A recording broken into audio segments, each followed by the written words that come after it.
young people with psychosocial disabilities are totally left behind in majority of the aspects of their lifespans and are denied equal access to health, education, social, economic, political, and cultural opportunities.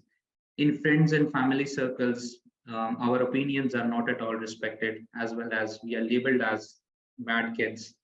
We are not involved in any decision-making processes, not inside homes, and we also face the issue of not being included in the decision-making processes, which are, if there is any consultation going on at the national level, global level, regional level, by the different cross disability sector or different government sectors. So the youth is not invited over there, but youth is mentioned as agents of change. But unfortunately, there is a huge power of imbalance. Youth leaders are not identified, their capacities are not strengthened, they lack mentorship and capacity building opportunities.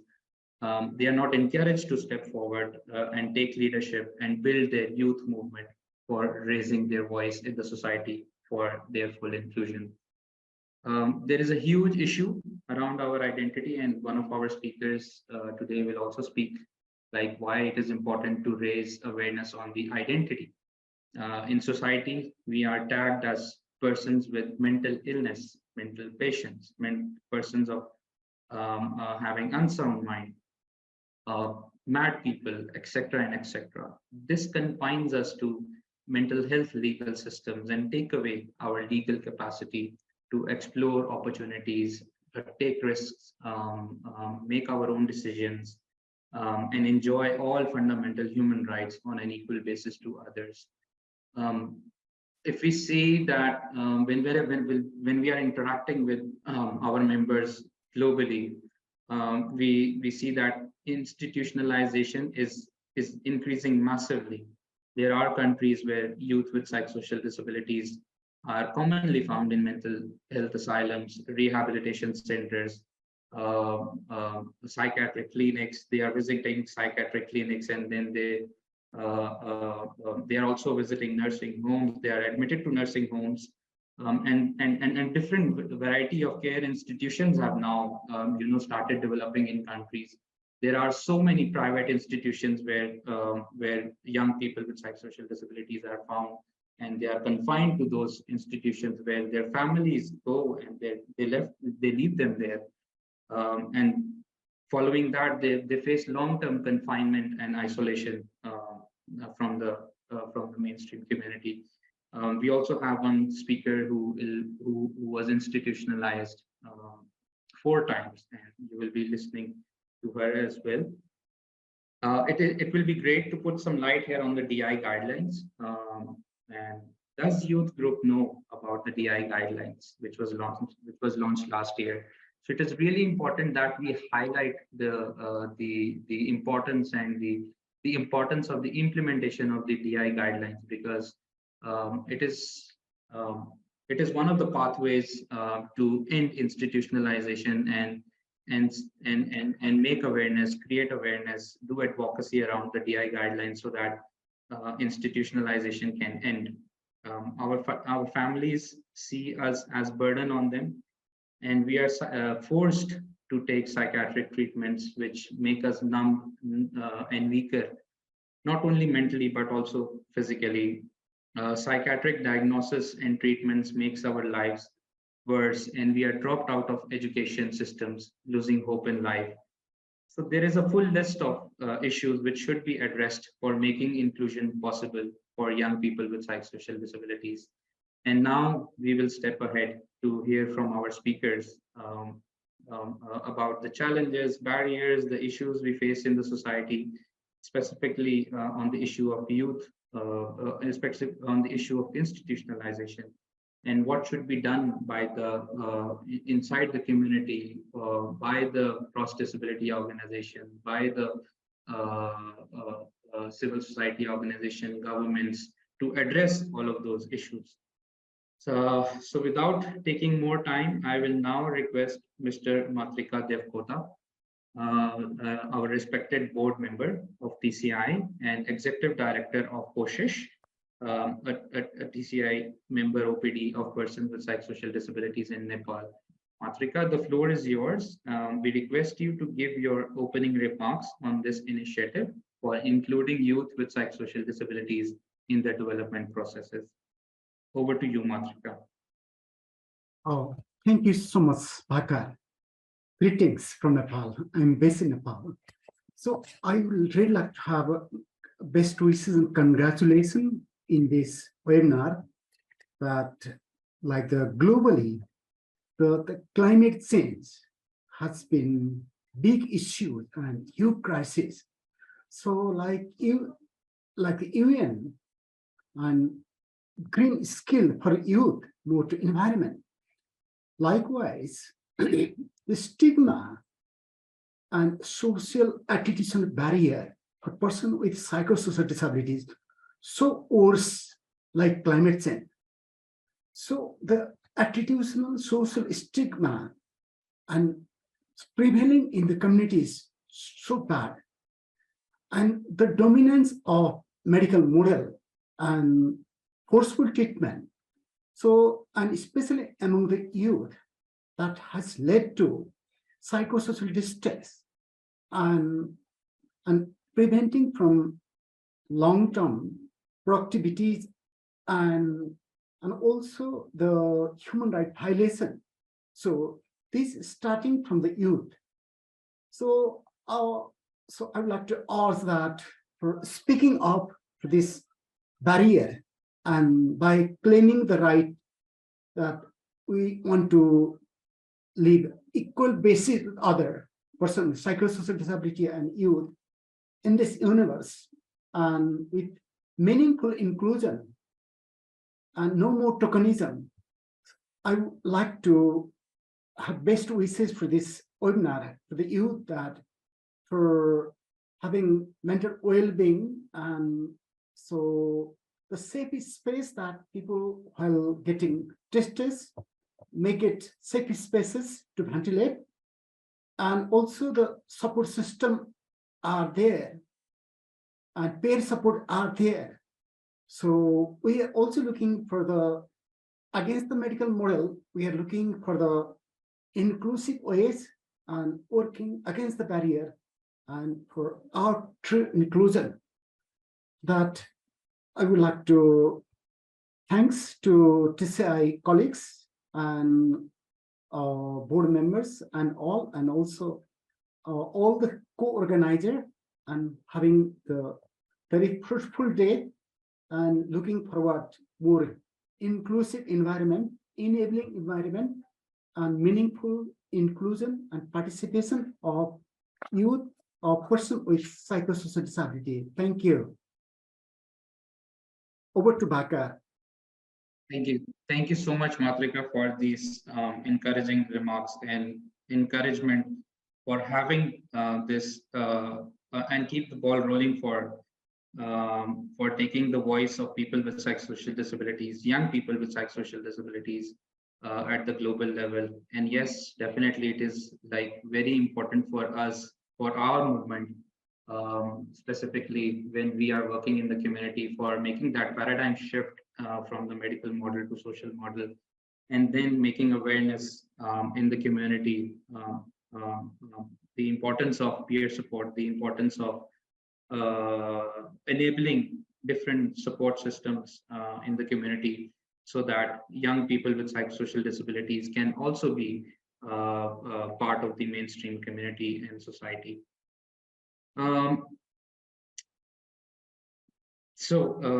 International Disability Alliance, as I mentioned earlier, is a very close partner and strategic partner for TCI for this youth webinar, as well as in like various different works. We have been like very close partner with the International Disability Alliance for taking our TCI works forward. And I'm really thankful to the IDA team, International Disability Alliance, entire CBU Unit Advocacy team for supporting our movement in TCI. And also thank you for partnering for this youth platform. IDA has also established a youth committee in March 2021 and also co-hosted a full global disability summit for the youth representative in 2022 GDS. And as part of the GDS works, at IDA, this platform was initiated in Jakarta last October, along with other partners, Koshish and IMHA. So I would now like to invite Amba Salalkar from IDA. Amba is working with the International Disability Alliance as a senior technical advisor to the capacity building unit. Thank you, Amba, for joining us today for this webinar, and the floor is yours for the next 7 minutes. Thank you, Waqar, and welcome everyone to this youth webinar. I welcome you on behalf of the International Disability Alliance, but also as a former youth with psychosocial disabilities. I still have a psychosocial disability, but I'm no longer youth. But for me personally, it was very exciting that this platform was being set up, because for me, it was, as someone with a psychosocial disability, working within the cross-disability movement, I know that it is not something that is easy. I know that there's a lot to learn. I know that sometimes we don't know where to start. And one of the fundamentals that our movement of psychosocial disability holds dear is the issue of peer support. And to me, a network of youth with disabilities who share the lived experience of psychosocial disability create an opportunity for shared learnings, not only on important areas regarding the important subject matters that are of concern to the movement of persons with psychosocial disabilities, but also about little things like self-care, about, working with each other, about coping mechanisms and all of that. As Waqar mentioned, the International Disability Alliance established a youth committee in the year 2021, which comprised of representatives of our global and our regional members. IDA itself is an alliance of organizations of persons with disabilities, global members, regional members, and we have recently opened our application process to national members as well. Along with the youth committee, organically, we began conversations among youth with disabilities from different regions. And this, of course, culminated later on in the Youth Global Disability Summit, which took place online, co-hosted by the government of Norway, by the government of Ghana, the International Disability Alliance, as well as Atlas Alliance, which is an organization in Norway. At the Youth GDS, there were several calls to action which were identified, and I will paste the link in the chat. It's something we talked about in the first webinar, but it's worth revisiting now as well. For us, we also host a global caucus on youth with disabilities, which has regional presence. We have done regional meetups in Africa as well as in Asia. For us, our support to the work on youth represents a twin track approach of sorts, where we are looking for the inclusion of youth with disabilities in the mainstream youth movement, but also on developing specific capacity building initiatives, which could include fellowships, but also trainings for youth with disabilities. But equally important is to foster the dialogue between youth with disabilities, representing particular groups, representing particular regions as well. There are many discussions in the global arena which are currently heating up for persons with disabilities, that we are gaining a space to have ourselves heard, to have ourselves seen. But often in these spaces, we don't have enough representation of youth with psychosocial disabilities, and it is something that we are looking to strengthen. This may be because of, for example, there isn't enough appreciation of the fact that such issues also impact youth with psychosocial disabilities. A great example is assistive technology. It is true that persons with disabilities themselves have not been actively engaged in the assistive technology discussions, and that is something sought to be broken by several partnerships.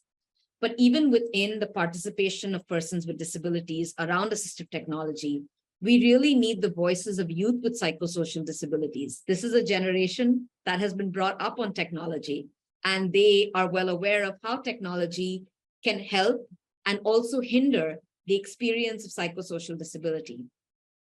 I'm very happy that we have several of our AT fellows present on the call today, and that this is a discussion which can be mainstreamed within the AT movement. I'm very happy that several organizations of youth, of persons with psychosocial disabilities have actually taken the lead on giving leadership to youth with disabilities. TCI is a great example of this. Waqar is a member of our youth committee, for example. But very recently, I had the privilege of visiting the Indonesian Mental Health Association, where I was delighted to see a number of youth taking leadership on different program areas, speaking at events, and it was something that made me very nostalgic and very happy. It is very important for us to include the perspectives of youth with disabilities from all interest groups. Youth provide for fresh perspectives on issues and also new exposure, or they bring the experiences of the exposure that they've gained and help us to think about new solutions and new areas of interest. With that, I think it is important that one of the things that we do is to actually give the space to youth with disabilities to speak for themselves. And so I'm not going to take any more time on this. I'm delighted to be here. I'm delighted to be a part of these discussions, and I really look forward to hearing our panelists for today. Thank you, Waqar, and I'm open for questions if we have time at the end. Thank you. Thank you so much, Amba. Thank you so much for this really amazing and warm remarks for this platform and for engaging youth with psychosocial disabilities in different aspects. You mentioned about peer support, you mentioned about self-care, working with each other. Yes, definitely, these are like very, very important for us.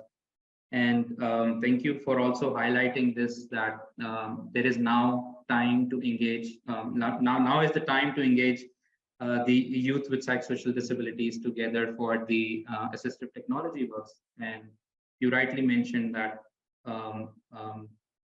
today's youth is like, we are in technology, and it is important that we can share like how technology can support people with psychosocial disabilities to live equally in the community. What are the different applications? Maybe there could be some applications which can support in connecting with different peer support networks, for example, in the community, and these can be really helpful. So yes, thank you so much, Amba, for your remarks. So as I mentioned earlier, there is a huge issue of institutionalization of persons with psychosocial disabilities, and now we will give the floor to Wang Shiwu from Taiwan, Taiwan Mad Alliance, and they are like Wang Shiwu is the president of Taiwan Mad Alliance, and he's here to share with us experiences of youth with psychosocial disabilities in Taiwan, and how the Mental Health Act has affected them, how they are preparing for deinstitutionalization of people with psychosocial disabilities, what they do in the community to support young people with psychosocial disabilities, what are the issues young people with psychosocial disabilities face in Taiwan. TMA is currently is the only representative organization of persons with psychosocial disabilities in Taiwan. They are working in the community through their peer support program, and also working very closely with the government and taking ahead the works related to DI guidelines as well under the TCI micro grants. So TMA, over to you. I would request Wang Shiwu to take the floor and share with us his remarks for the next 7 minutes.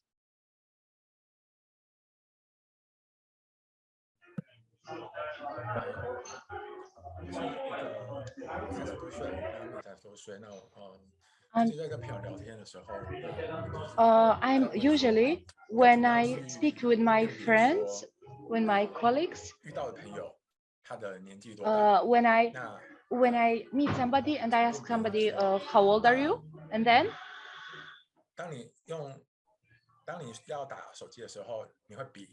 For example, when we speak by phone, we just test ourselves, and then we can make some gesture when we are speaking. Sometimes we do like this, as you can see on the video. So when we use our mobile phones, we can compare this to these new and modern times, actually, that we are living in. This is a new way to communicate. This is in some period of time, actually, this technology is, although it's important and it's getting more modern, but sometimes maybe it can make us, it can give us some problems. It's at the same time it has good sides and bad sides. In 2013, at that time, I had one situation. I had one situation that I want to tell you about.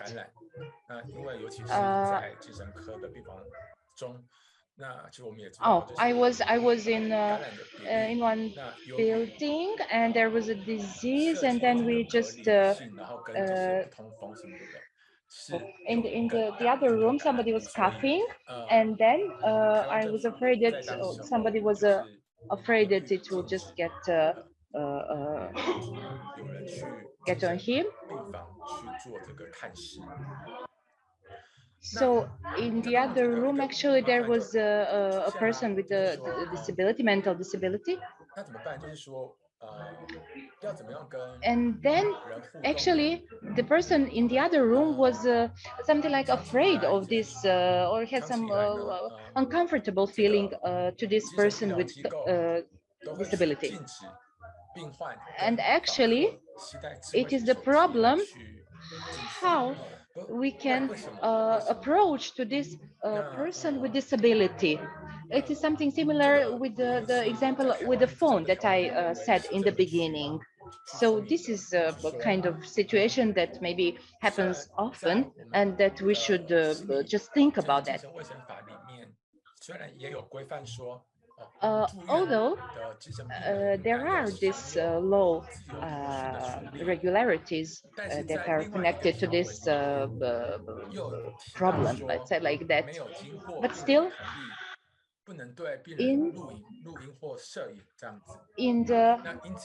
in real life there are different situations that we can reach. For example, also we can compare this to some when we want to make a video on somebody, and then we cannot make a video without permission of this person.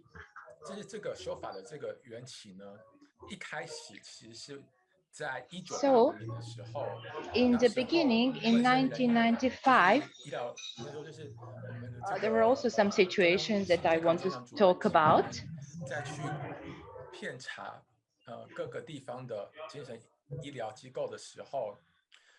There were different people with disabilities, and then some other people they wanted to make picture of them, make a video of them.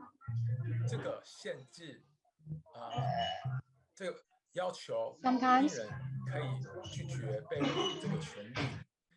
we can, like people with disabilities, let's say patients, they can also reject to be video, to that some other people make video of them. It should be their right. So they can feel that they can say, no, I want to reject this. So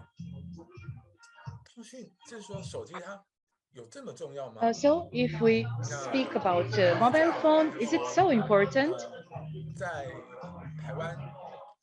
In Taiwan, we really use a lot of mobile phones, of course, and it's very modern technology. We are very used to that, of course. But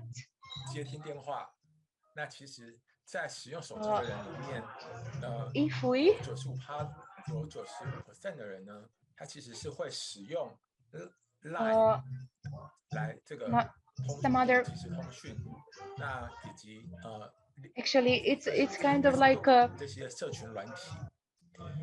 only these mobile phones are really widely used, and then it's people are already used to that. 高度的使用的需求，And if we really use it that much, 我们被迫 if 进入 one day 不管是说自愿或者不自愿的进入到这个精神科病房里面。if these mobile phones are inside the patient's room in the hospital, 就算一开始是自愿的进去，但是 maybe in the beginning it was it get in the room free 医师对你 or willingly. 的病情的判断。那所以这个就是说在台湾呢 it's connected actually with this patient's feeling and the patient's will, if he wants to accept it or not. 都要住满到42天，到慢性病房的话，会高达 If the patient is maybe around 40 days in the room, sometimes even 80 days in the room. So this time is really long. There are different regulations. For example, he cannot use mobile phone, video, etc.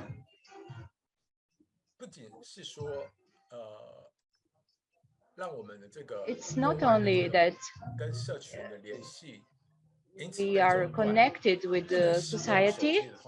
If we cannot use our mobile phones,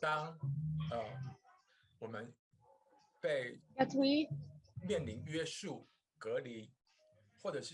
have to be isolated in the other rooms. We don't have a right to use phone to make video. So I think everybody knows that these patients,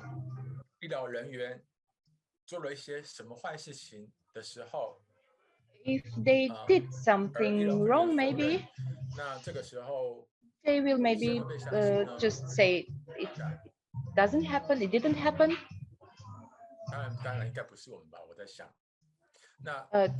Of course, I'm just only thinking this, I'm only making some examples. So if we don't have this right, then we cannot request to have enough, let's say, enough freedom to ask for our rights and to be free. Recently, I received one document, and it was in the sixth part of this document, sixth article. It should be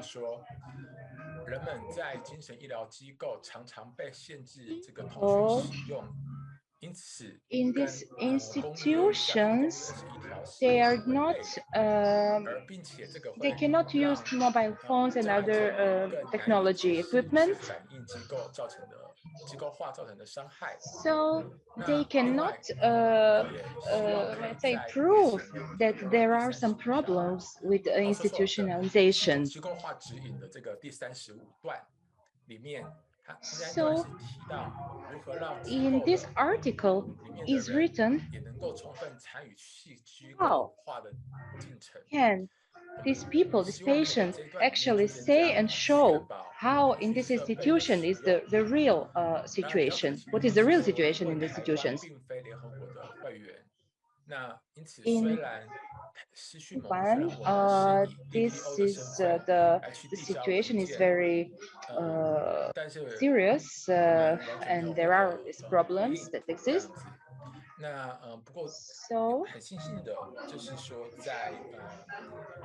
in TCI that we got help from different institutions, and then we actually finished 香港的这个工农会师的伙伴一起完成了这个different 化的指引的这个different projects about the people with the disabilities. TCI 现在也正在协助我们 And 能够让 just 这份翻译 now 能够 it's 在周围世界 also being we are also working on this project 那我相信这 how to help 意见会 people 可以 with 在周围世 disabilities. 界发挥非常非常大的 And we hope that we can show to all the world how it's how we are getting stronger and we get more support. Thank you so much.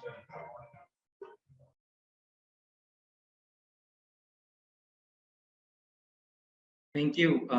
Thank you so much, Vangshu, and sharing what happens inside institutions. Yes, we are segregated from the community completely, and we are, we have no access to family, we have no access to education, employment, we have no access to our freedom. We cannot enjoy legal capacity.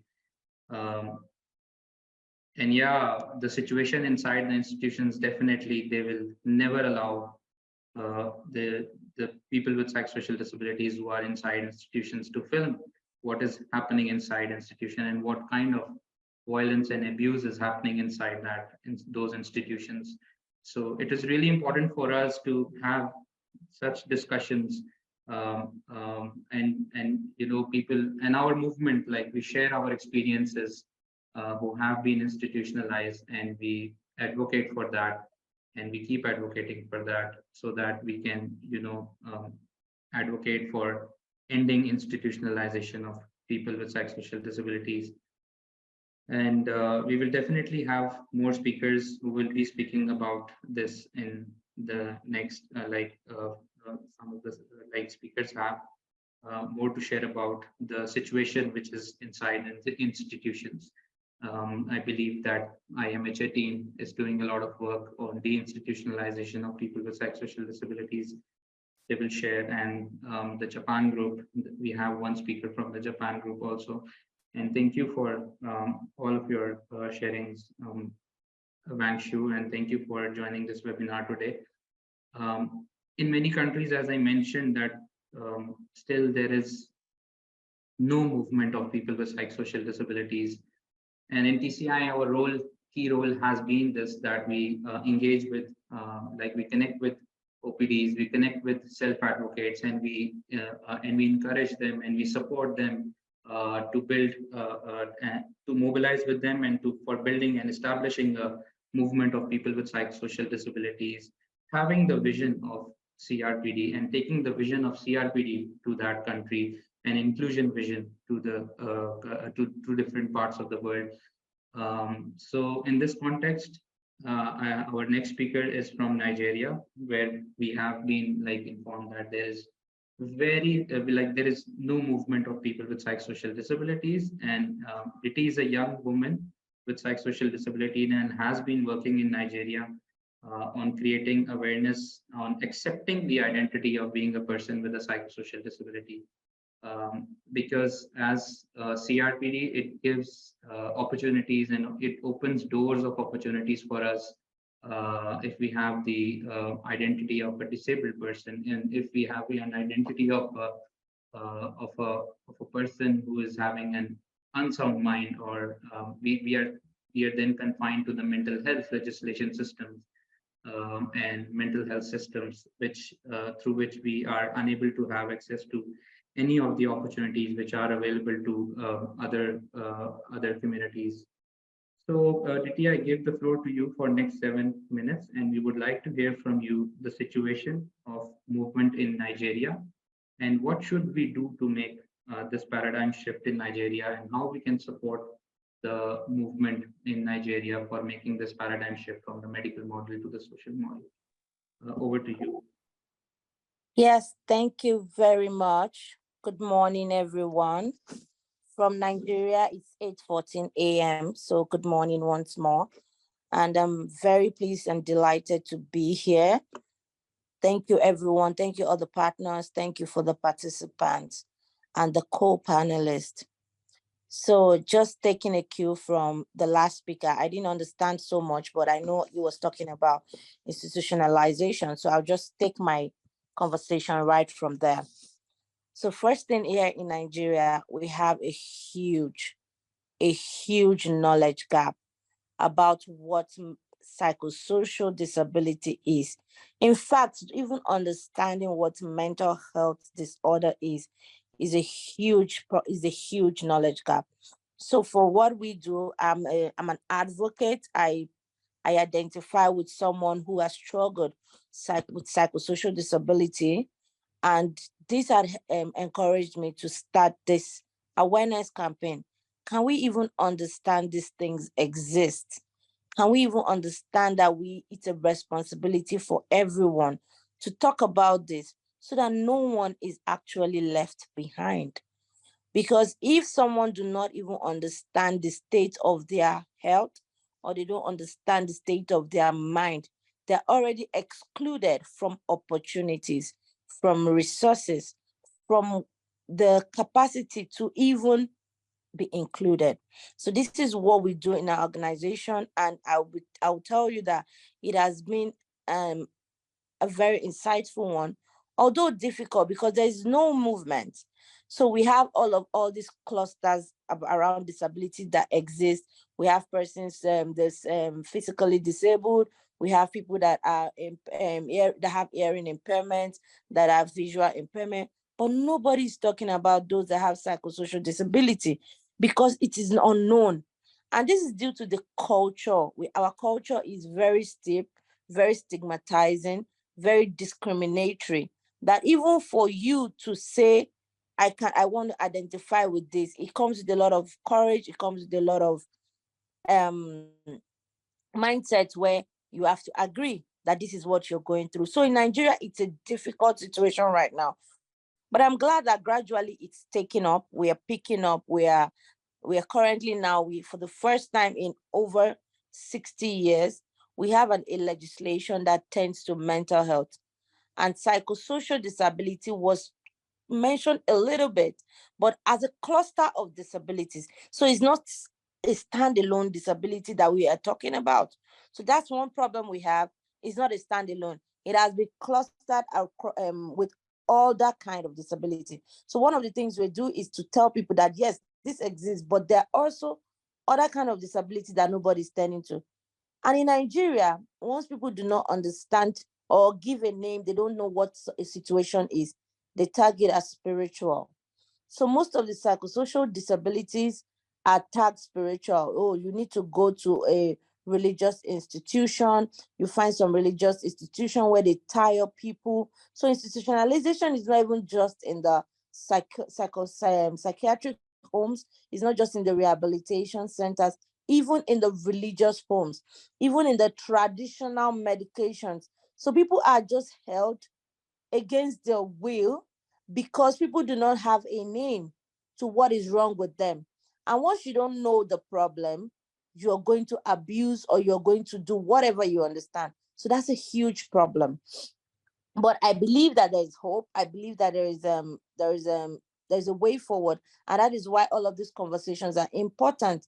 So persons with disability face huge challenges in Nigeria, such as stigma and discrimination. And I'm sure this cuts across every other country. Unfortunately for us, because there is no movement, because there is no understanding, it's more. There's no access to mental health services for persons with psychosocial disability. In fact, it's not just persons with psychosocial disabilities. Mental health services is very poor in Nigeria. That is mostly, you only find them in the tertiary centers.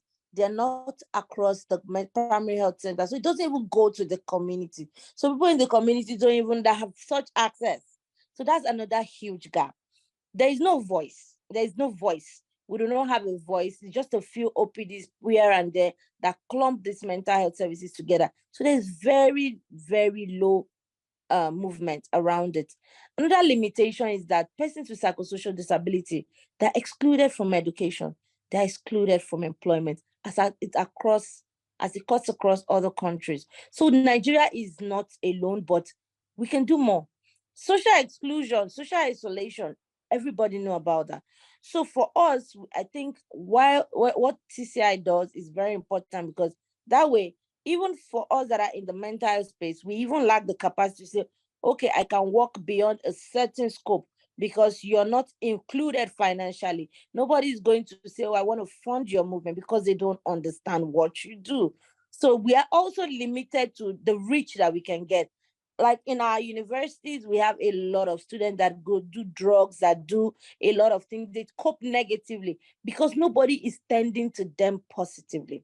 So these are issues that are every day that we try to see how we can help, but there's little to what you can offer if you do not have the resources. But I believe that raising awareness, for me, I believe raising awareness around what psychosocial disability is, what to do for them, how to include them, is the first place to start. I keep repeating the same thing. If you do not know something, you cannot help the person. So for me, awareness is key. And when we keep raising awareness around the inclusion, I think Amber mentioned something around, if they should be on the decision table. They should be on the spaces where every other person is, because so that voices can also be heard. Our voices can be heard. Our voices can be listened to. But if we don't have those platforms, if we don't have those access, how can I speak? How can I tell them this is what we need to go through? And definitely that's exclusion. So we cannot even start to say, oh, inclusion in politics and education, because we are not even invited to the table. So if we can work on raising awareness, starting this movement, we can combat the stigma that exists. We can promote early interventions. So what we have seen is that many of these things that have gone on for so long, people get, the situation comes bad, gets worse, and it comes to a point where you cannot, okay, sorry, I'm going to rush now. You cannot help yourself. You have to just, okay, get to work. So when we raise awareness, there's going to be promotion of early intervention. Then there's going to be a lot of policy advocacy to streamline psychosocial disability. Then people will begin to understand that they need to foster empathy and inclusion, and we also encourage a supportive society. So we can't overemphasize the space of awareness, and that's where we start at the grassroots.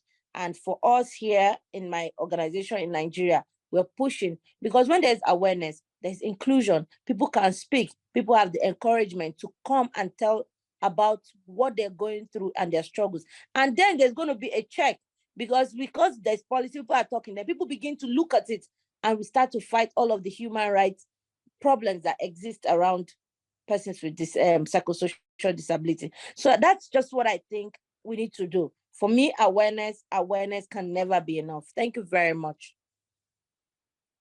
Thank you so much, Diti, and thank you so much for your remarks.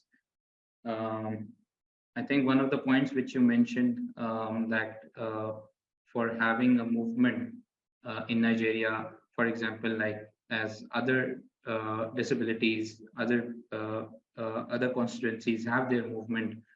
So I think it is important that people with psychosocial disabilities also have a movement in Nigeria. Yes, there are, where there are no movements, there are definitely cultural barriers, religious perspectives to psychosocial disability, having no access to mainstream services in the community. So these all issues are there, and we are socially excluded from the mainstream society. I would also like to acknowledge another point which you mentioned, which was related to our inclusion in decision-making and consultation processes. Whenever there are development consultations and development processes, youth with psychosocial disabilities, we are left behind. So I think it is really important that we are included in such spaces. So thank you so much, and your points are well taken. In TCI, we developed on a East Africa declaration while we were doing a sub-regional meeting last year in Ethiopia. Following that, we did a country mission in Kenya last year, and we witnessed that there is a huge and large number of young group of people with psychosocial disabilities who have experienced institutionalization. In the first webinar also, we listed a youth speaker from Kenya from the Stronger Project team, and he's also a member of TCI. And a range of issues were shared during the webinar. Following that, I was talking about TCI program instruments in the beginning. One of our instrument in TCI is to support the national advocacy works through OPD support grants. And TCI is currently doing one OPD grant in Kenya with championing for inclusive communities. And one of the component of the grant is to mobilize youth with psychosocial disabilities in different advocacy actions. So I now invite Tabitha from CICK to share about the experiences of youth networks in Kenya and how they are mobilizing youth groups for advocacy around in different spaces, and specifically if they are like you are including them into the East Africa Declaration advocacy actions. Over to you, Tabitha.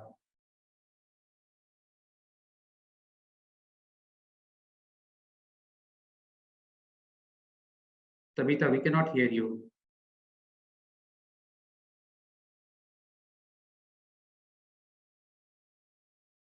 No, we cannot hear you, Tabitha.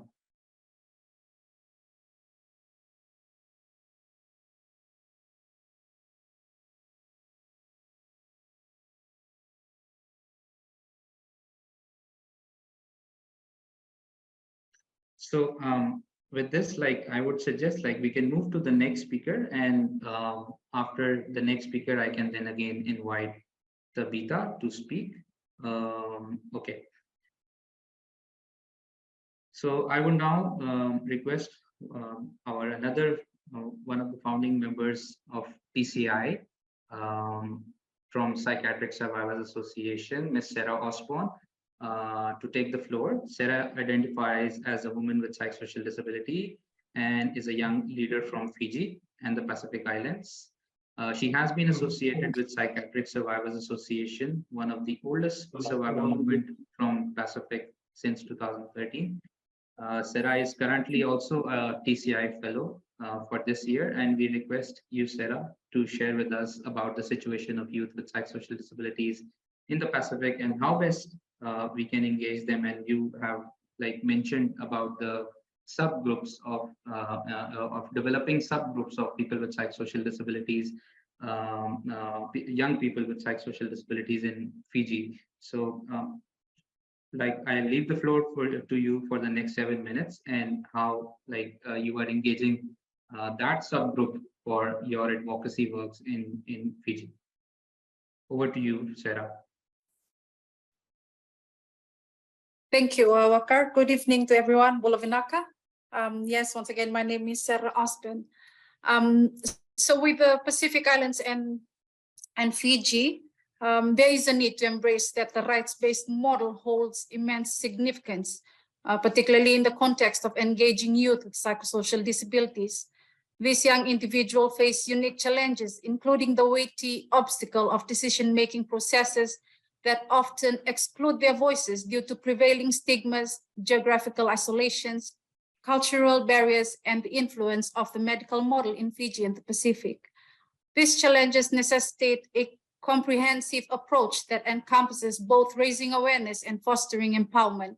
Ongoing awareness campaigns are essential to challenge and dismantle the stigma that perpetuates their exclusions. These campaigns must permeate every corner of society, from local communities to educational institutions and governmental bodies, fostering a culture of empathy and understanding. A pivotal step towards inclusive advocacy is the establishment of dedicated subgroup specifically for youths with psychosocial disabilities. This subgroup serves as a platform for collective advocacy, allowing these youths to voice their experiences and needs, especially concerning decision-making processes.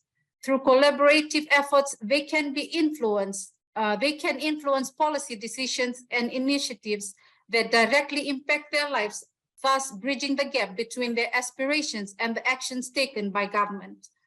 Education about their rights under the CRPD is instrumental in empowering these youths. Equipped and knowledge about their rights, they can engage with authorities, demand equal treatment, and actively participate in shaping policies that affect their well-being and the future. This awareness not only fosters a sense of agency, but also drives a deeper understanding of their value within the community.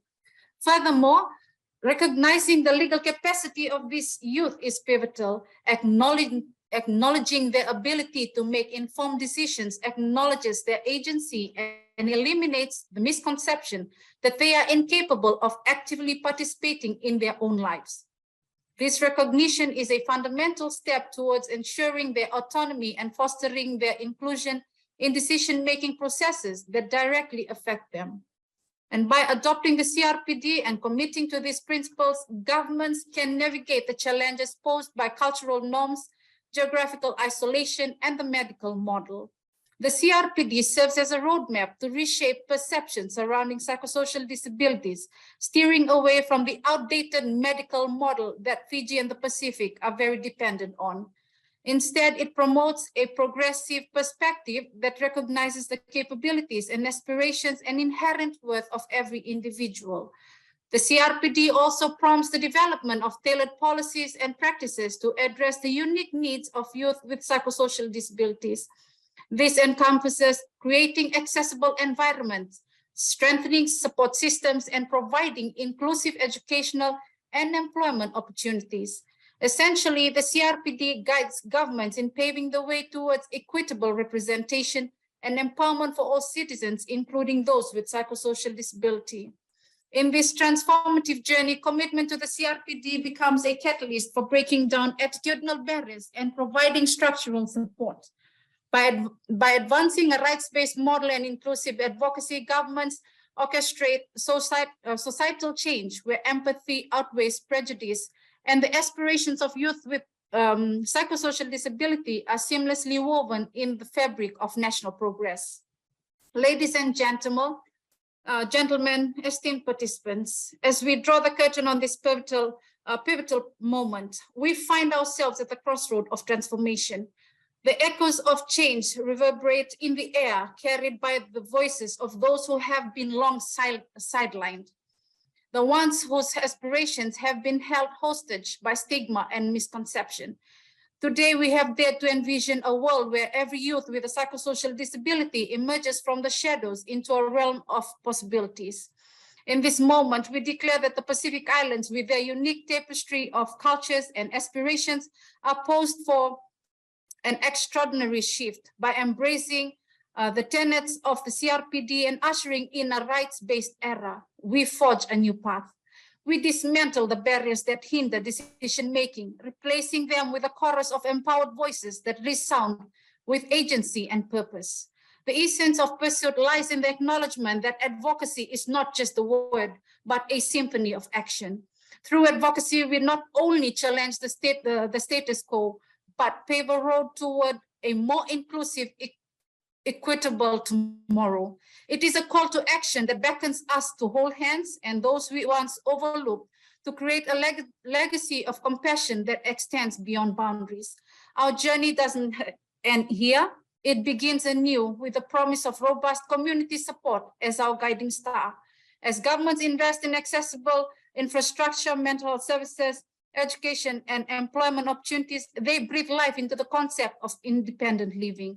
Each step toward inclusivity fuels the flame that lights the way for our youth, illuminating a path that leads not only to their empowerment, but also to their indelible mark on our shared story.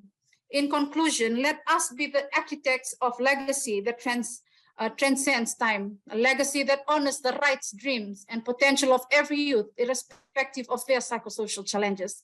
Let us take this critical juncture of change and transform it into a legacy that resounds with equity, dignity, and unity, for these youths are not merely recipients of change. They are its champions, and together we craft a brighter, more inclusive future where every young voice becomes a beacon guiding us to a better tomorrow. Thank you. Thank you so much, Sarah. Thank you so much for these amazing remarks and highlighting like very, very important points. One of the important points, like the paradigm shift, and advocacy is just not a word, and we need to include young people with disabilities in the action.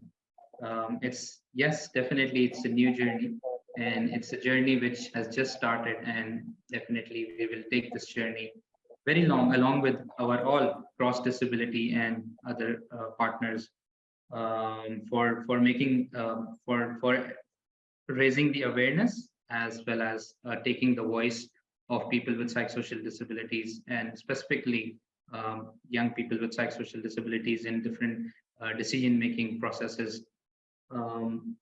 Yeah, and with this, I also want to share here that in October, every October to December, in TCI, we do an advocacy campaign, which is the What We Need campaign, and it is every year, and it is organized every year from October to December.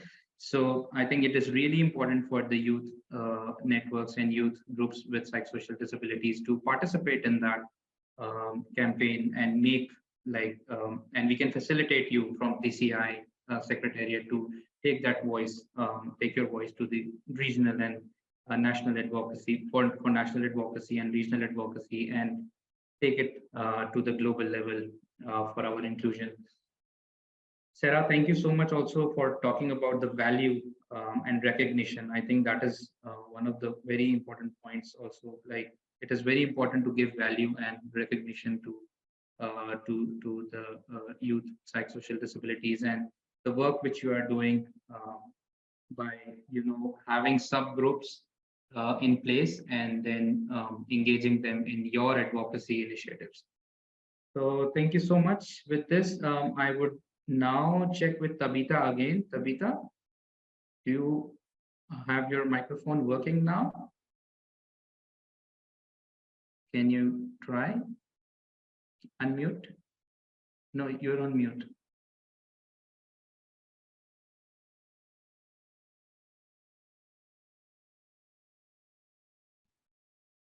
No, unfortunately, we cannot hear you, Tabitha. Do you want to try plugging off your headphones?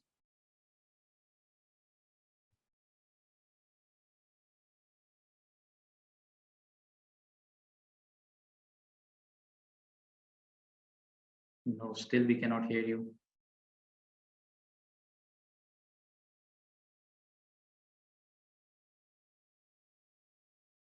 Okay, so Tabitha, you can please at your end, you can try to fix the microphone, and then we can come back to you after the next speaker.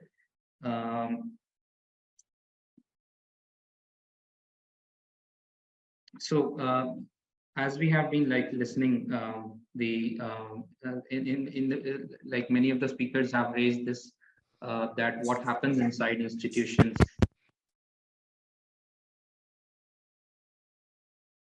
Okay.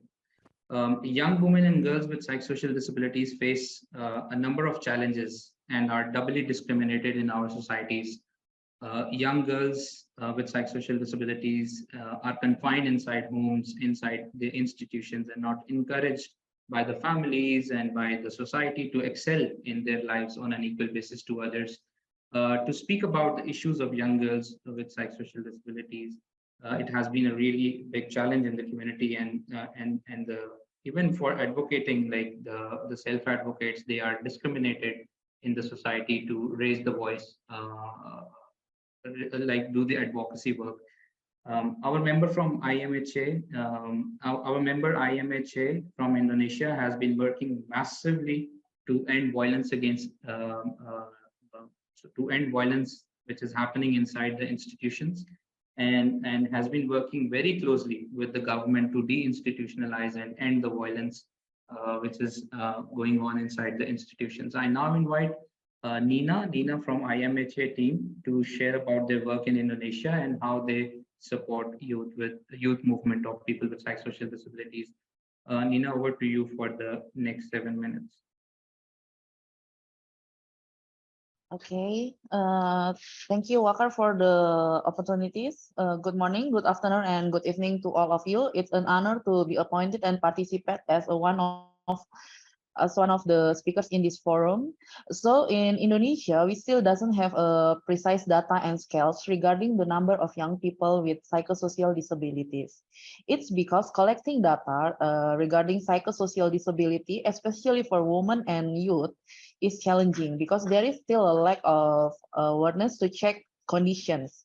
Even though we know is something wrong with our emotions, daily habits, and minds. It's because the society in Indonesia is very dense and traditional.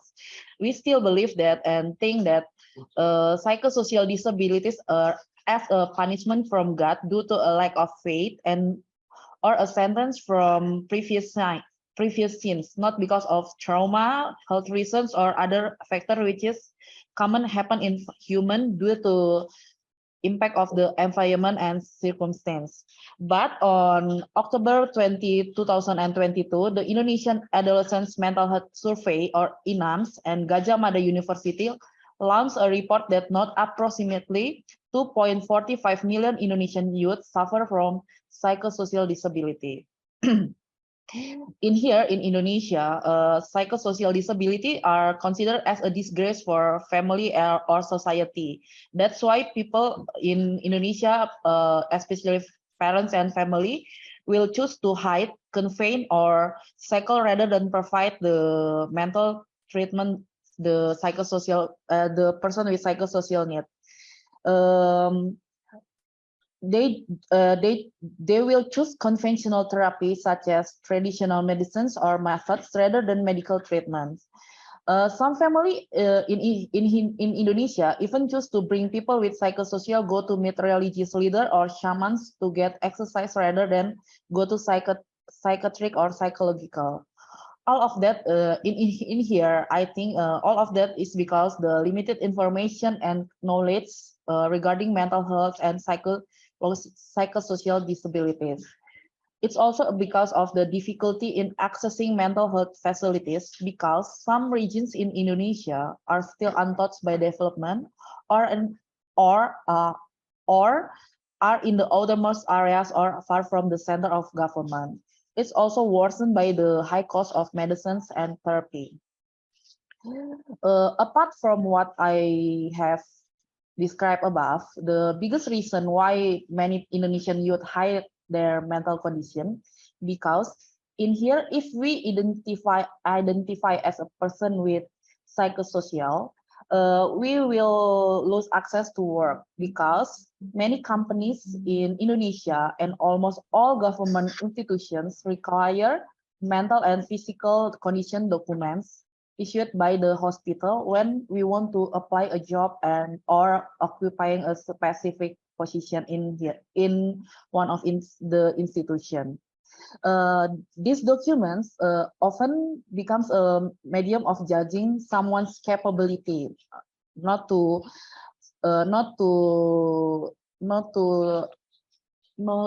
judging someone's skills or knowledge about the work. So if the document states that we have gone to mental facility or ever under psychiatric or psychological treatment or have a record of taking mental health meds, we will consider as unable and unfit to work and occupy the position. IMHA has long advocated abolishing these requirements in occupying in health law regulation. In last June, the Indonesia has legalized the mental health regulation in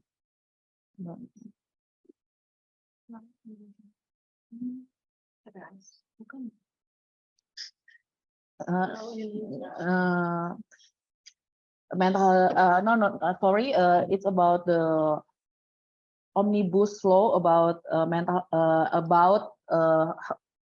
health regulations. Because we think the document is very discriminative. I think the document should not be used to assess someone's capabilities, but to provide reasonable accommodations for people with psychosocial. I also think that people with psychosocial needs decision-making support, not a restriction or regulation that limit their opportunities. Right now, like the Wakar said, right now in Indonesia, the government-related institution is currently compiling 7 derivative regulation from law number 12 of 2022 concerning crimes of sexual violence, which will later function as the administration of the law on criminal acts of sexual violence, which was legalized in May last year. We think it is crucial to actively involve in all formulating process because we find many stories of sexual harassment in Indonesia happen in mental disability institution or vulnerable places such as mental asylums, traditional clinics for mental illness, or location that confining and depriving someone's liberty. And unfortunately, all this abuse is often unreported and unrecorded due to the restriction from officer and the lack of access for the victims to reports. Until now, we continue to seek meaningful participation from young people to get involved in all of the policy-making processes, especially from the young people, especially from women with psychosocial disabilities, because they bear a double burden and often their story are considered far-fetched and their trauma invalidate because the belief that women with disabilities are not capable to speak. We think the voices of young women with psychosocial must be heard and must be taken special attention because many victims of sexual harassment will meet in institutionalization for people with disabilities are young women. They lost their rights over their bodies due to forced sterilization and contraceptive. In addition, some of them are experience sexual harassment and abuse. They also subjected to degrading treatment, such as being stripped naked and bathed by male officers in the open area. And many people could seal their bodies. IMHA, together with Organization of Persons with Disabilities and other society organizations, have held several hearings to be able to provide input and ask for meaningful participation in the entire process of drafting the 7 rules so that later all the derivative regulation can be applied and are right on target. So they are not just a complete regulation on paper.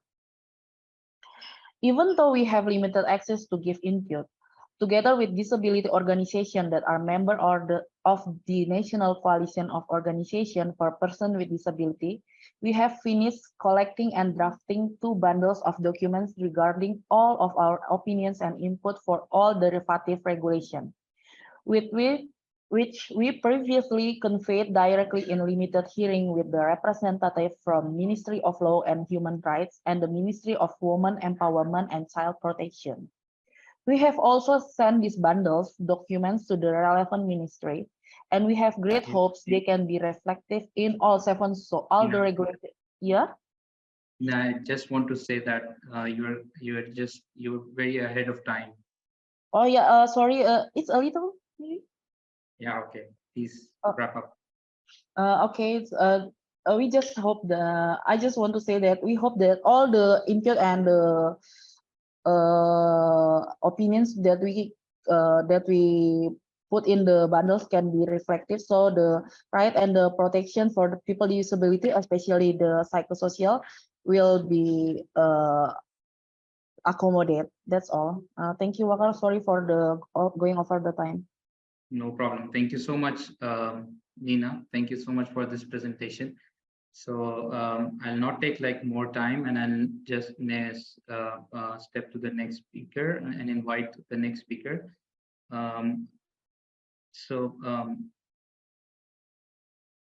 Akiko Inoshomia are you there with us? She's from Japan National Group of Mentally Disabled People and OPD, one of the founding members of TCI. Akiko is a 24-year-old graduate student. She was institutionalized in a psychiatric hospital 4 times, including 2 times voluntary hospitalization. She's very new to the movement and is enthusiastic to learn about the movement and also contribute into this youth platform. Akiko, I will just request you to take the floor from here, and you can share your remarks. Thank you, Akar, for the introduction. And hello, everyone. I am Akiko Inoshima, an administrative staff for PORCE, the Organization of People with Psychosocial Disabilities, which is a member of the Japan National Group of Mentally Disabled People. As Wakar said, I am 24 years old and have lived with the psychosocial disabilities since I was 16. Today, I'm honored to given opportunities to present the problem that young people with psychosocial disabilities in Japan face today, and the further development needed to expand our inclusion in society. Psychosocial health in young people has been one of Japan's most grave social problems. Among the age group of 15 to 35, the top cause of death is suicide. Moreover, the data shows that approximately 40% of females in their 20s and 30s have attempted suicide in their lifetimes. Regarding teenagers, the futokoji has become an ever-impending national problem. This futokoji refers to the student who refused to go to school for over a month, mainly due to psychosocial issues arising from bullying, poor educational performance, or family background. Its number has been increasing gradually over time, and by last year, the government announced that 1 in 20 students in middle school was actually futokoji. Thus, we have reached a point where integral and robust measures for helping youth with psychosocial problems have become indispensable for social survival and our safety. However, peer support activities among youth with psychosocial problems are scarce compared to other countries. In Japan, young generation rarely participate in NGOs or organizations relevant to this topic.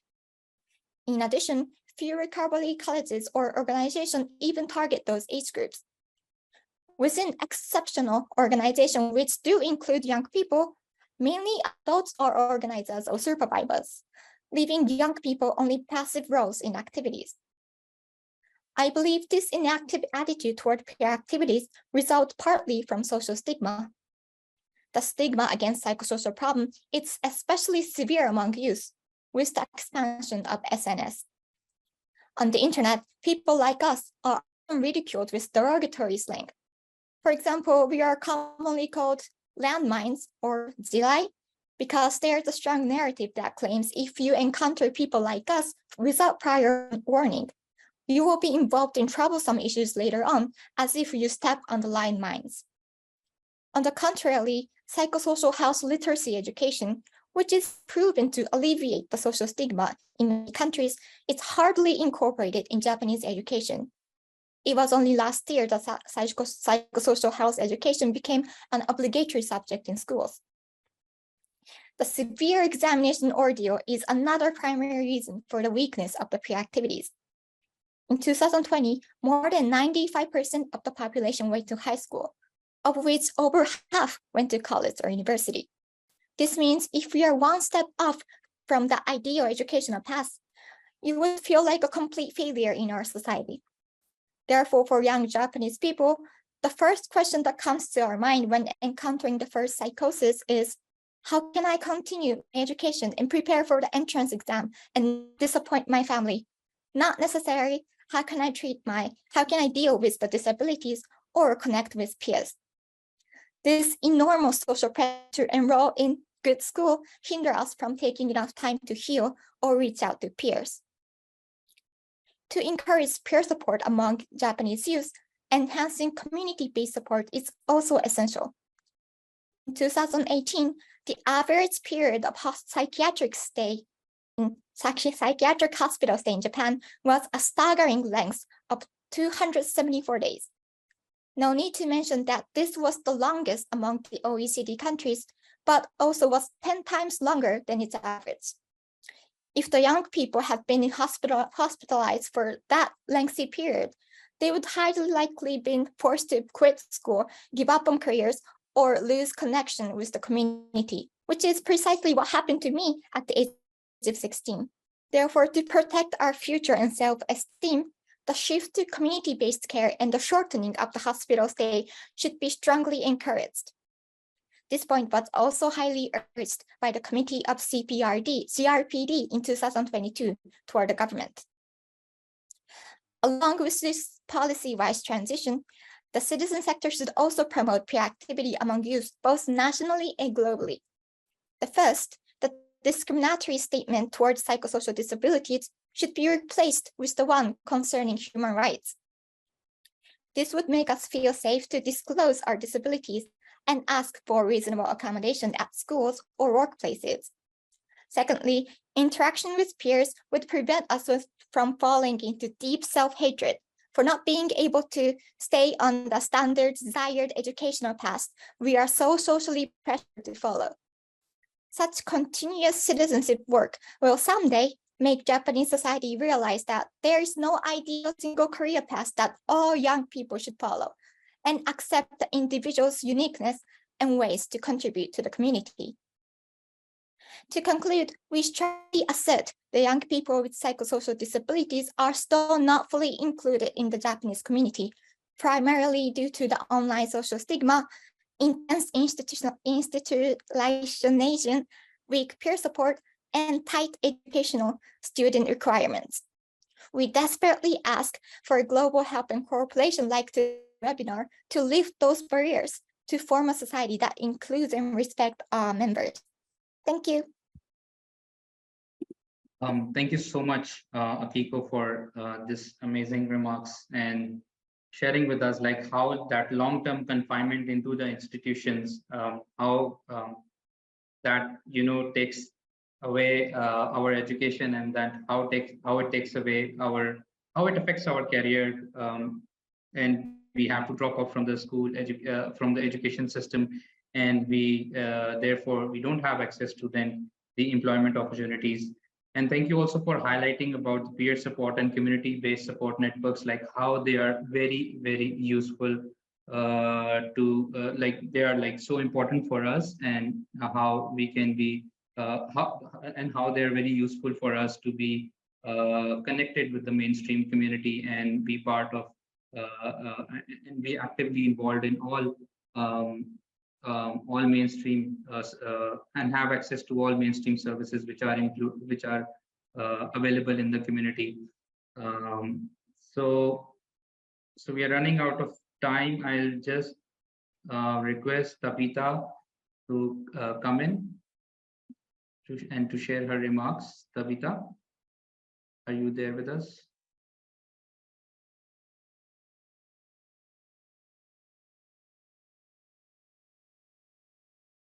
Tabitha?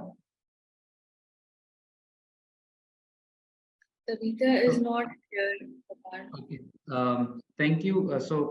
Thank you all of the speakers for sharing your remarks. And so TCI, being a global voice of people with psychosocial disabilities, we envision to build a momentum for effective participation of youth with psychosocial disabilities. And this three-part webinar series will help us in the Secretariat to develop this platform. And through this platform, young people with psychosocial disabilities will definitely get the opportunities of, it is an opportunity of being part of the TCI family, and will be supported with technical assistance, mentorship, and we are happy to provide with you facilitation you need, technical assistance you need, the mentorship you need for doing your advocacy work at the national level, TCI leadership, as well as the national nodal members. You can connect with them, and definitely, yeah, you are connected with them, and like you have been nominated from their side to participate for this webinar. And yeah, TCI will ensure to make its programs participatory of youth with psychosocial disabilities, and raise your voice raise the voice of youth with psychosocial disabilities, and through our programs instruments as well. Through our membership process, we will invite you to join our groups.io listserv, and we will keep you posted about all ongoing TCI activities and opportunities, and any other relevant information where you can contribute from your country. With this, I want to express my gratitude to all participants and who joined us today to mark this International Youth Day. And I also want to express my hearty thanks to all of the interpreters and captionists and speakers for joining us and supporting us during this webinar today. So we look forward to meeting you in the next webinar, and we will disseminate the news of the next webinar very soon, and we will be in touch with you from the Secretariat team. I would like to thank everyone, the speakers, the support persons, the participants, everyone who have joined us today for this contribution and for this youth webinar. Thank you so very much and have a good day.